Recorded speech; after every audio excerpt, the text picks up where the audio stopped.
नक़ल है कि फ़राह मुबारक में बंदगी मियाँ शाह नेमत रज़ियल्लाहु ताला अन्हु पर बहुत सख्ती थी। पहनने के लिए सिर्फ़ एक तहमत था। एक रोज़ आप रज़ियल्लाहु अन्हु ने मौसम सरमा में रात में गुस्ल किया और उसी भीगे हुए तहमत को बांध लिए और ऊपर रस्सी लपेट लेकर आकर ज़िक्र में बैठ गए। उनकी यह हालत देखकर हज़रत मेहदी अलैहिस्सलाम घर में आए और बीबी मलकान सलामुल्लाहि अलैहा से उनका हाल बयान किया।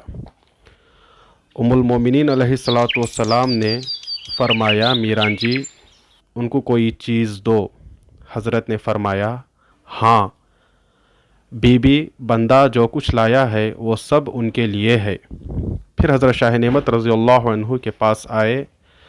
हज़रत शाह नेमत रज़ियल्लाहु अन्हु मेहदी अलैहिस्सलाम को देखकर ताज़िमन रुकू की सूरत में खड़े हो गए और ख़दम बोसी की। हज़रत मेहदी अलैहिस्सलाम ने फरमाया, भाई नेमत, बंदा तुमको ईमान की बशारत देता है। अर्ज़ किया कि मीरान जी के सदक़े से ईमान हासिल है। मीरान जी अपने ईमान की बशारत दें। फरमाया कि नबी और मेहदी का ईमान किसी को रवा नहीं है, मगर तालिब को ऐसी ही हिम्मत रखनी चाहिए। फिर शाह नेमत रज़ियल्लाहु अन्हु ने हज़रत मेहदी अलैहिस्सलाम की तरफ देखकर फरमाया, बंदा मुशाहिदे हक़ में है। फिर अर्ज़ किया, मीरान जी ज़ाते हक़ हैं।